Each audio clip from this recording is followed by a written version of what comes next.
the show. I Married Joan, America's favorite comedy show, starring America's queen of comedy, Joan Davis, as Mrs. Joan Stevens.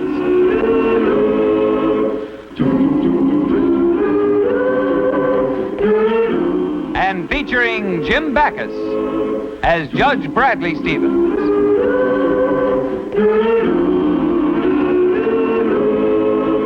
I Married Joan.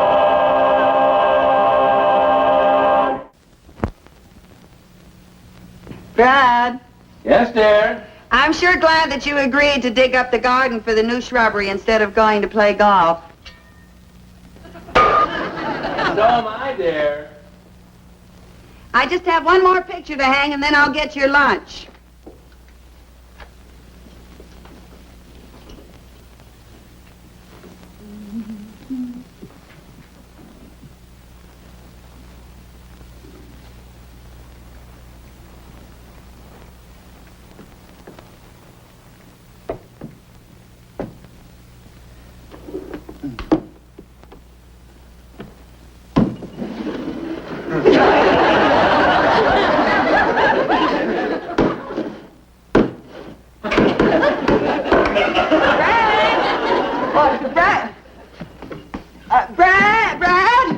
Joan, what's the matter? Well, look, honey, there's a safe in the wall. Safe? Say, it's locked. Stand back, Brad. Now, wait. What are you going to do? Honey, I'm going to break it open. Maybe there's jewels or gold hidden away. Oh, no, honey, I don't think Mr. Robbins left anything in that safe. Mr. Robbins? Yes, the man we bought the house from. I'll tell you what, dear. I'll call him, get the combination, and then we'll open the safe, huh? All right, Brad. All right, there. Let's see. Gee, you know, it's funny that Mr. Robbins didn't say anything about the safe in the wall. Well, he probably forgot all about it. Hello? Hello, Mr. Robbins? This is Judge Stevens. Say, can I trouble you for the combination of that safe? What's that? No, the wall safe in the living room. Yeah, it's right over there. No, it's behind a panel right over the fireplace. Yeah, you hit it and it opened them and you hit it again. I see. Uh-huh. What's he saying, Brad? Well, really? What's he saying, honey? Well, that's very interesting. Well, what's interesting, honey? Yeah, is that so? You don't say. What don't he say, Brad? I see. Well, thank you very much for... No, not at all. Goodbye, Mr. Robbins. What did you say? Tell me, Robbins, say. Oh, dear, it was nothing important. How would you like to go to the movies tonight? Bradley J. Stevens, will you please stop torturing me? Tell me what Mr. Robbins said. Well, Mr. Robbins didn't even know the safe was there. He didn't? No, he said it was probably put in by the original owner, the man he bought it from, Mr. Abner Cartwright. Gee, then I'll bet that the safe is loaded with stuff. Well, hardly. You see, Mr. Cartwright was once a rich man, but when he died, his entire estate consisted of this house. Well, what happened to all his money? Well, nobody knows. He had no family, no heirs, and Mr. Cartwright was an eccentric old man. I'll bet I know the reason that they didn't find the money is because it's all in that safe. And it's all ours, Brad. Look, in the first place, you couldn't possibly break open that safe with that hammer. Oh, that's right. But I'm sure going to try, Brad. And secondly, if there was anything, I'm not sure it belonged to us. Now, Brad, how can you possibly say that? We bought this house. That means that we bought everything that's in it. And you said yourself that Mr. Cartwright didn't leave any heirs. Well, Joni, it's hardly that simple. You see, there has to be a member from the probate court here when that safe is opened. Then we can keep the money? Then we can keep the money. No, wait. Don't you see? It all depends upon how long ago he died. We might get a percentage of it. We might get nothing. I don't know. It all depends on the circumstances. Yeah. Maybe you're right. I guess I was getting all excited over nothing. Perhaps there's nothing in the safe. Now you're being sensible, dear. It's probably empty. Like you say, a few old letters, photographs. That's right, dear. Or at best, maybe Mr. Cartwright just kept a small amount of money in there for emergencies. $100 or so. That's possible. Or if we're real lucky, some small securities, probably worth very little by now. Perhaps nothing. On the other hand, they may have gone up. Mr. Cartwright had invested $1,000 in some oil stock 50 years ago. Today, it could be worth $10,000. Oh, Joan. Or maybe even $50,000. Now, Joanie. Or it could be $500,000. Or even $1 million. Brad, $1 million. We're rich, Brad.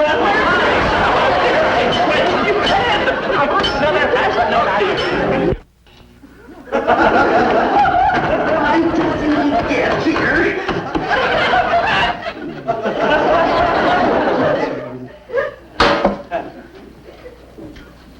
I saw such a storm so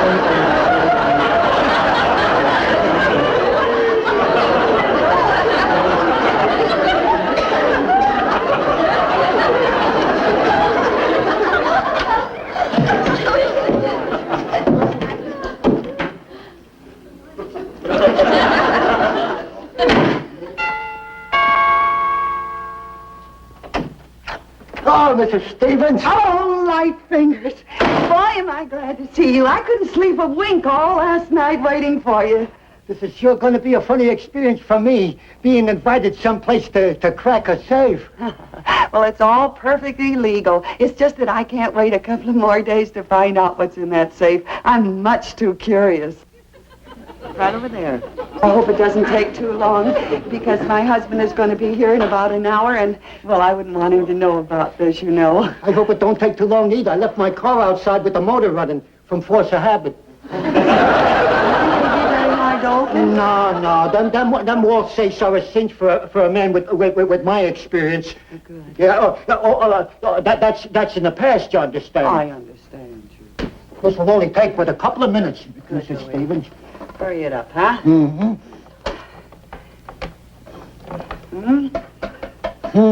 Huh?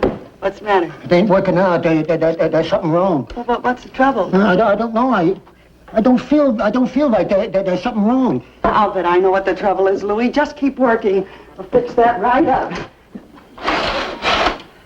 Hey, that's good. I hear much better in the dark.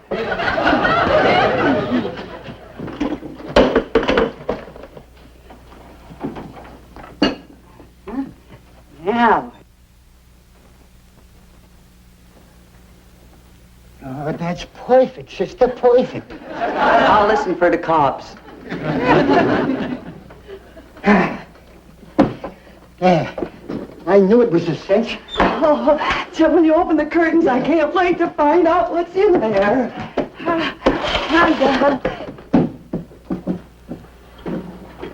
It's empty. Huh?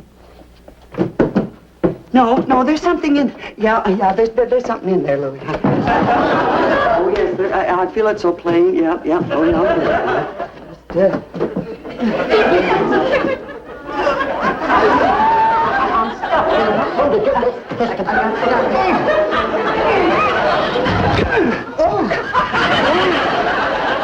What did you find? Forgot to get it. Just hand me the tongs, will you? Yeah, the tongs. Yeah. Thank you.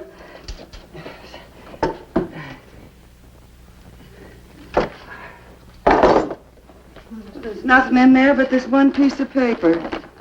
And it's an old, dirty piece of paper at that. It's nothing but an old, torn map. Map? A map!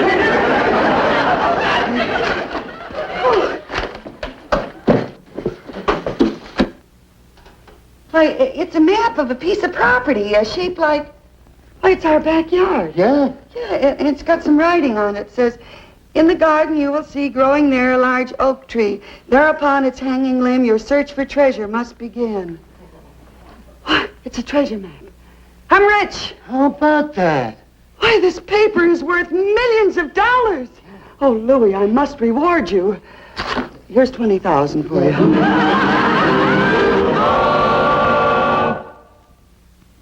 Hello, Louis? Yes, everything is working out just fine. Mrs. Stevens thinks the treasure map is genuine. Thanks again for calling me right away when she phoned you. If she ever knew that you opened the safe for Judge Cushing and me before you opened it for her. Well, thanks again, Louis. I can hardly wait till she starts following instructions on that treasure map. Some treasure map. Yesterday it was the back of a shopping bag she brought lamb chops home in. Oh, no, she hasn't said a word to me about it. Well, didn't I tell you, Mabel? Just as soon as I said the word golf, he grabbed his clubs and flew right out the front door.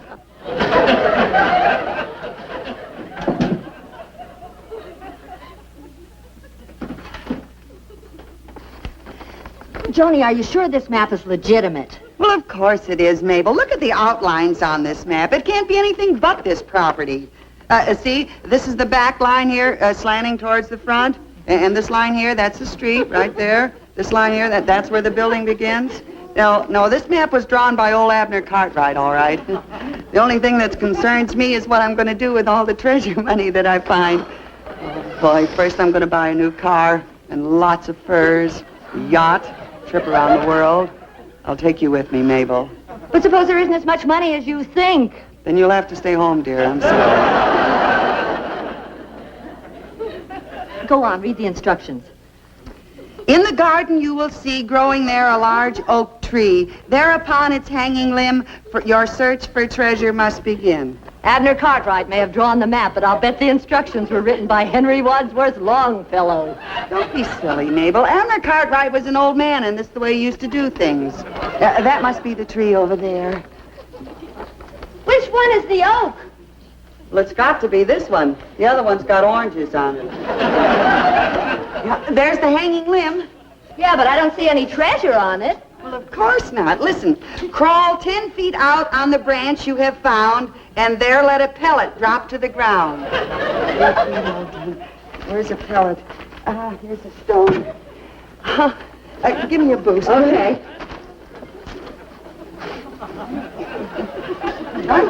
Okay. So anybody seeing us doing this would think we're nuts.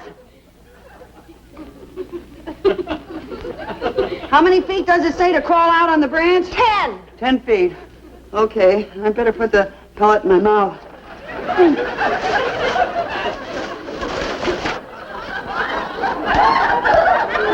Up 1 foot. 2 feet. 3 feet. 4 feet. 5 feet. 6, 7, 8, 9, 10. This is 10 feet. I better drop the pellet to the ground. This must be the place. Right there. Not yet. Let's dig. Come on. From this spot, 3 paces north, dig, and you shall bring it forth. Bring it forth. That's the treasure. Let's go. 3 paces north. 1, 2, 3. This is it. How do you know that's north? Because it's colder over here than it is there. No, that's west. That's north.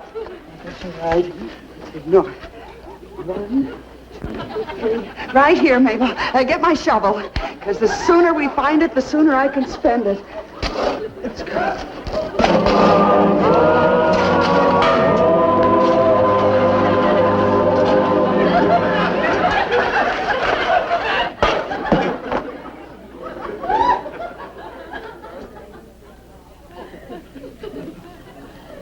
Oh, back is killing me.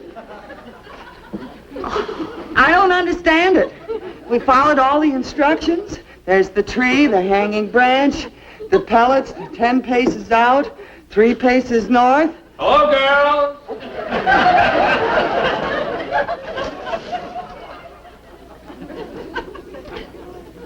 Joni. Joni.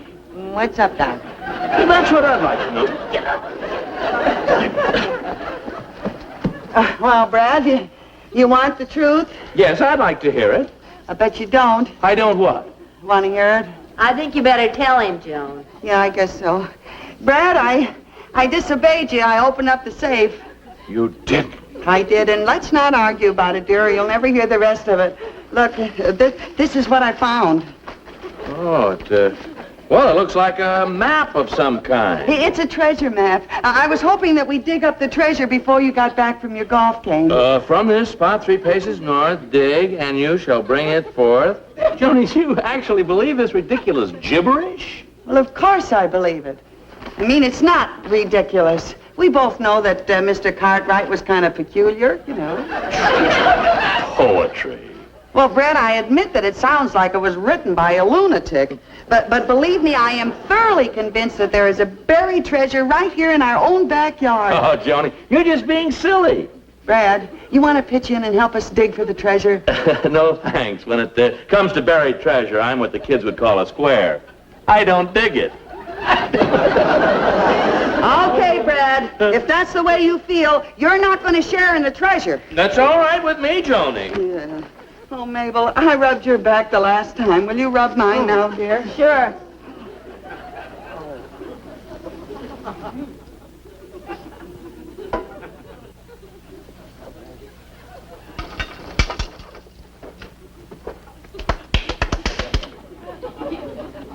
Thanks, honey. Okay, Brad. We'll see who laughs when I find the treasure. You'll see.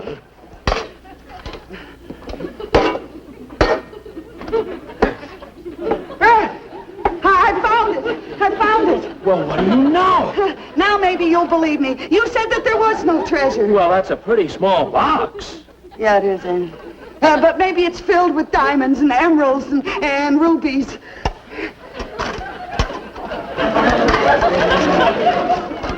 You're one step nearer to your goal, but you must dig another hole. You didn't find any diamonds, but you found a gem of poetry.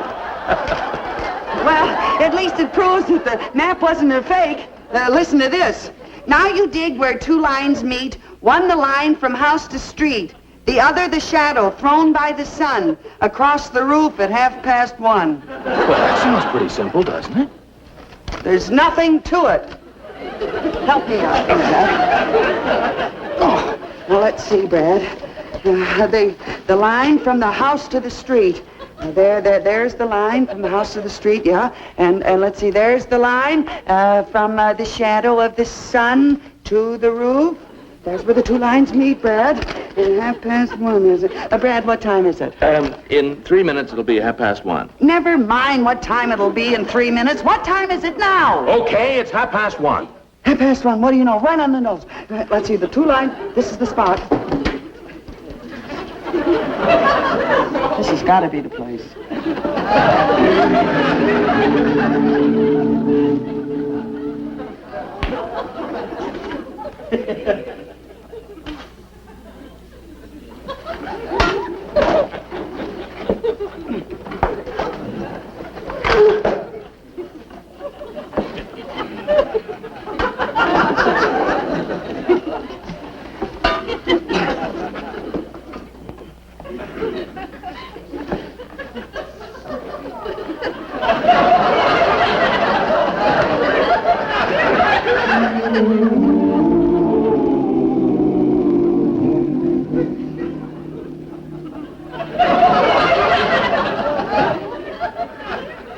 Just pad the blisters, Mabel.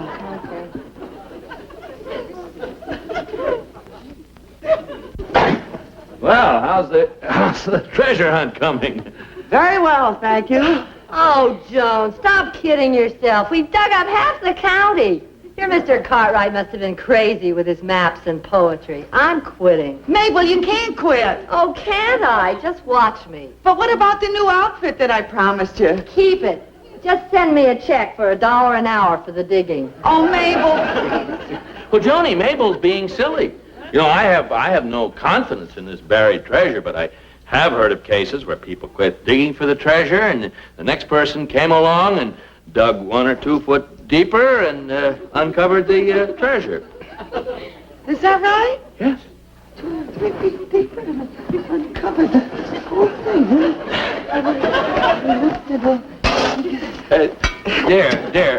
Dear, this looks like a likely spot. Over there? Brad, I hit something.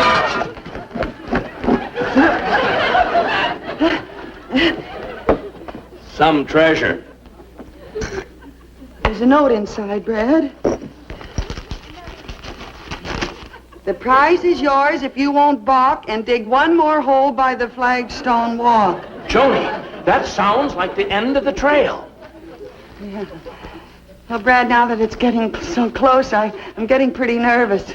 I think I better go and get some lunch first. Wait, Joni. Don't you want to get started? Aren't you excited? Well, of course I'm excited, Brad, but, well, who knows how deep the treasure may be buried, and I better get something to eat so I can have some strength. I'm not well. That's right.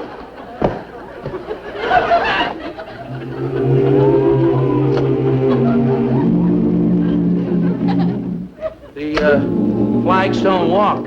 Any luck, Joan? Yeah, I'm still alive. Oh, Brad, you were right, and so was Mabel. That Mr. Cartwright must have been crazy. Believe me, this whole thing has just been a wild goose chase. Then you're willing to give up, Joni? I certainly am. Well, I've dug up the whole garden, and I still haven't found any buried treasure. Well, it wasn't a wasted day, though. What do you mean? Well, dear, you always wanted the yard dug up for shrubbery, and here it is. We have a hole for the poinsettia, the fuchsia, the camellias over there. Then you... drew the maps. That's how you knew it was a phony? Willing to bet on it. And then you're the fellow who... Planted the clues. Bradley Stevens, poet laureate of the municipal court. And you just did this so I would dig up the holes in the garden for you? Why? Joni! No, wait a minute. Hold on, honey. No, this there was your fault. You deserved it. Remember, you promised you wouldn't open the safe now. Okay, Brad, I guess you're right. I shouldn't have done that, should I? Oh, Brad, look what I did. I've just ruined your coveralls, too. Oh, honey, that's all right. The cleaners can remove those spots. I don't think so, Brad. It's some kind of grease that I got in the bottom of these holes. The grease and then... Yeah. Joni. Joni, that's oil. Oil? No, what would oil be doing in the bottom of these holes? Joni, oil on our land. What started to be a joke, and we discovered oil. Joni, we're rich, do you hear? Oil on our land? Joni, you've got to keep it a secret. It's oil. It's really oil. Yeah? Here. Let me get started. I've got to cover up all these holes. No one must ever know that we have oil on our land. Then I'll buy up all the property. Honey, we'll be rich. Oil wells. Gotta start digging. Covering the holes. Don't tell anyone.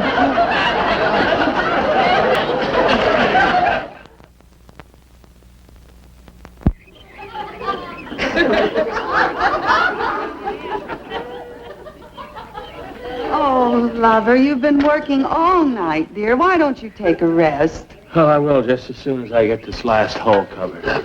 Oh, Brad, I'm just so proud of you. Yeah, now, Joan, remember, no one must know about oil on this land. Must be a complete secret. Well, then we better get rid of these oil cans. You didn't. Oh, yes, I did, Brad. Here, it's for you.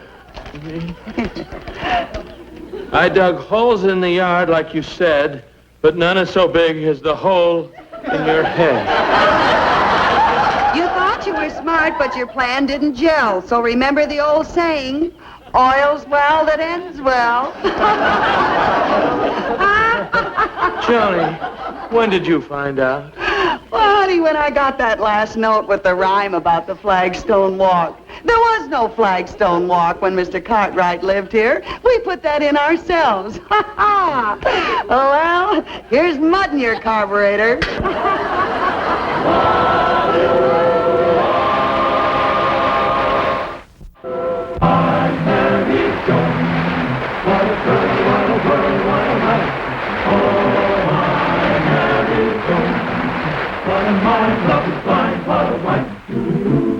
Gideon gay, all day she keeps my heart laughing, never know where her brain has gone. To each his own, can't deny that's why I married Joan. To each his own, can't deny that's why I married Joan.